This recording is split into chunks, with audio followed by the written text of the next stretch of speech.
चलिए जानते हैं आज के देश और दुनिया की सिलेक्टेड काम की और महत्वपूर्ण 50 बड़ी खबरों को सिर्फ 10 मिनट में। पर अभी तक आपने इस वीडियो को लाइक नहीं किया तो लाइक कर दीजिए। मोदी जी 2024 में आपकी विदाई का रास्ता जनता ने बनाना शुरू कर दिया। कांग्रेस अध्यक्ष मल्लिकार्जुन खड़गे ने केंद्र की मोदी सरकार पर बोला तीखा हमला, लगाए भ्रष्टाचार के कई बड़े आरोप। कहा 2024 में बीजेपी आ गई तो देश को बेचकर खा जाएगी। 17 सितंबर को पीएम मोदी के बर्थडे पर केंद्र सरकार का बड़ा तोहफा शुरू होगा। आयुष्मान भव कार्यक्रम 60,000 लोगों को दिए जाएंगे आयुष्मान भारत कार्ड। विश्वकर्मा योजना का भी होगा श्री गणेश। केंद्र की नौकरियों के लिए भी अब देना होगा कॉमन एलिजिबिलिटी टेस्ट। अगले साल ग्रेजुएट लेवल एग्जाम से हो सकती है शुरुआत। 117 जिलों में होंगे सेंटर। राहुल गांधी सरनेम छोड़ दीजिए। असम के मुख्यमंत्री हिमंत बिस्वा शर्मा ने कांग्रेस नेता पर बोला हमला। कहा टाइटल लगाने से डकैत साधु नहीं बनता, आप लोग डुप्लीकेट गांधी है। भारत की पाकिस्तान पर सबसे बड़ी जीत। एशिया कप में पाकिस्तान को 228 रनों से हराया विराट कोहली। केएल राहुल ने जड़ा शतक, कुलदीप यादव ने झटके 5 विकेट। सड़क निर्माता एजेंसियों को सीएम योगी की 2 टूक बोली, नई सड़क खराब हुई तो ठेकेदार ही बनाएगा दोबारा। हर सड़क की 5 साल की होती है गारंटी। रामलला की प्राण प्रतिष्ठा के दिन पूरी दुनिया में मनेगा दीपोत्सव। मठ, मंदिर और घर घर में होंगे अनुष्ठान।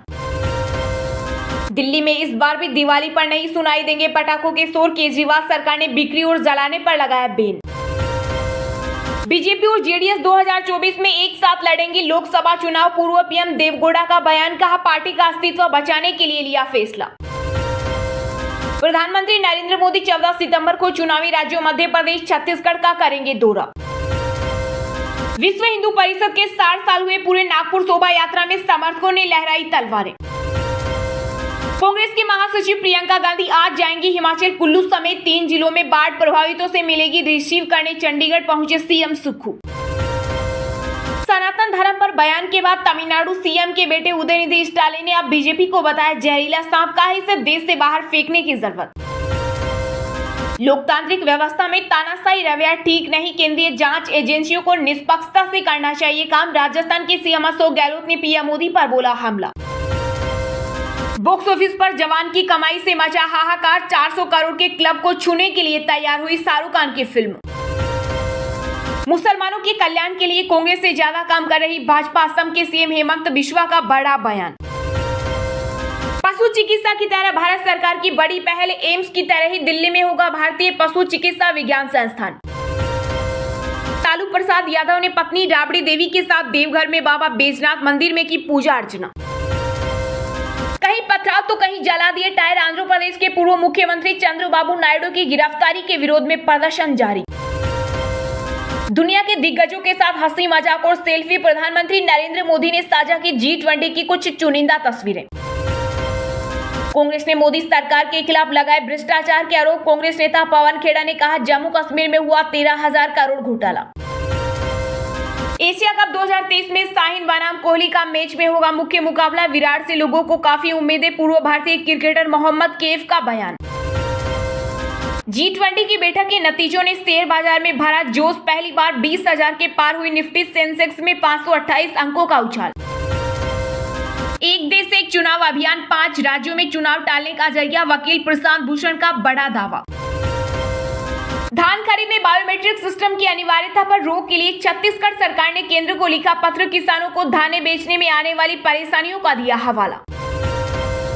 मोरक्को में भूकंप से मरने वालों का आंकड़ा नहीं ले रहा विराम। अब तक मृतकों की संख्या हुई 2100 के पार। अंतरिक्ष में सुपर पावर बनेगा भारत। 2030 तक स्पेस स्टेशन लॉन्च करेगा इसरो।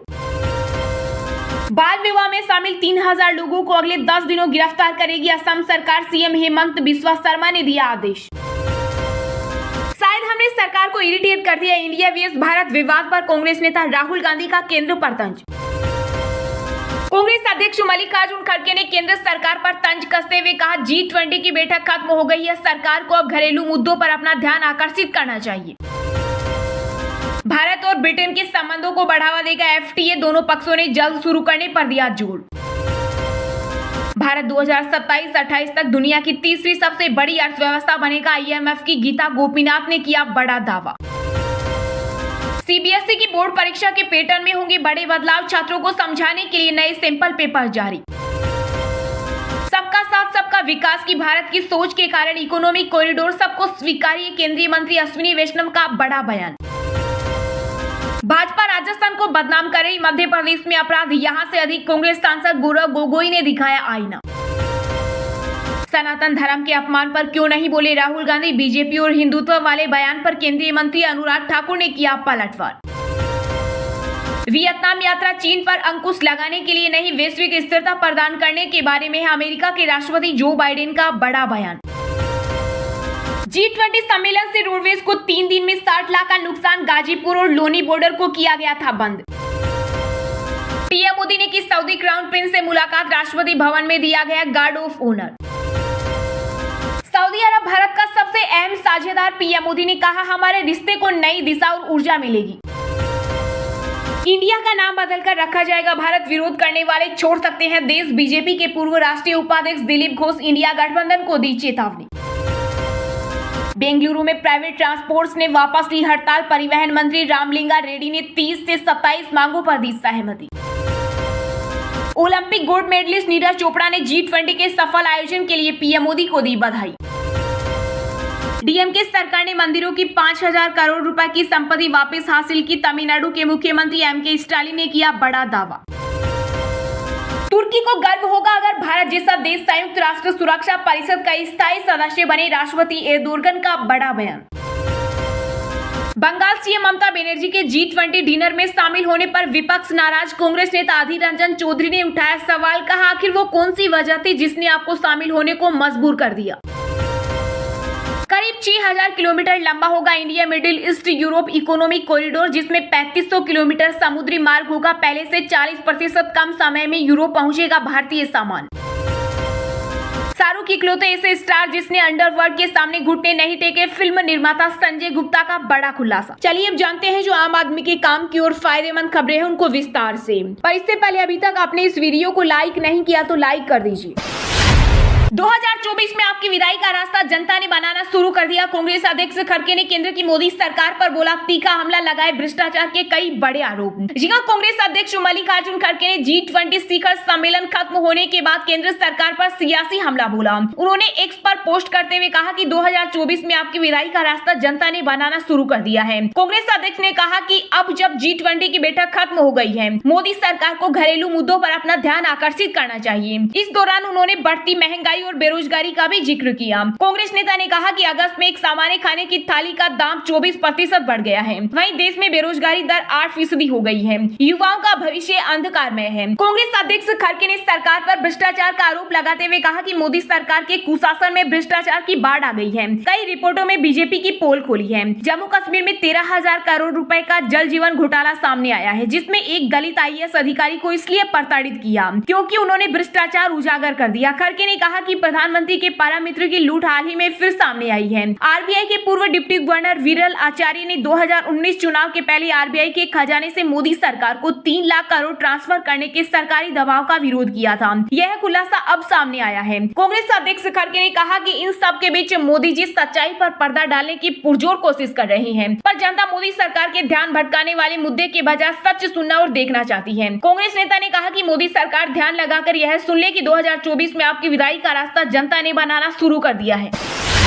पीएम मोदी के बर्थडे पर केंद्र सरकार का बड़ा तोहफा शुरू होगा। आयुष्मान भव कार्यक्रम 60,000 लोगों को दिए जाएंगे। आयुष्मान भारत कार्ड, विश्वकर्मा योजना का भी होगा श्री गणेश। जी हां, केंद्रीय स्वास्थ्य मंत्रालय अंतिम छोर तक मौजूद सभी लोगों तक सरकारी स्वास्थ्य योजनाओं को पहुंचाने के लिए आयुष्मान भव कार्यक्रम शुरू करने वाले हैं। केंद्रीय स्वास्थ्य मंत्री मनसुख मंडाविया ने कहा कि प्रधानमंत्री नरेंद्र मोदी के जन्मदिन के मौके पर 17 सितंबर को केंद्र आयुष्मान भव कार्यक्रम शुरू करेंगे, ताकि अंतिम छोर के लोगों समेत हर इच्छित लाभार्थी तक सभी राज्य संचालित स्वास्थ्य योजनाओं की अधिकतम डिलीवरी सुनिश्चित की जा सके। केंद्रीय मंत्री ने कहा कि इस कार्यक्रम के दौरान विशेष शिविर लगाए जाएंगे और 60,000 लोगों को आयुष्मान भारत कार्ड आवंटित किए जाएंगे। आने वाले दिनों में हम स्वास्थ्य सेवाओं और कार्यक्रमों को बेहतर बनाने के लिए इस कार्यक्रम को और भी आगे चलाएंगे। वहीं दूसरी ओर प्रधानमंत्री नरेंद्र मोदी के जन्मदिन के अवसर पर पूरे देश में विश्वकर्मा योजना का भी श्री गणेश होगा। सभी राज्यों एवं केंद्र शासित प्रदेशों में केंद्रीय मंत्रियों की मौजूदगी में इस योजना की शुरुआत की जाएगी। बता दें कि पीएम मोदी ने स्वतंत्रता दिवस के अवसर अवसर पर लाल किले से अपने भाषण में विश्वकर्मा योजना की घोषणा की थी।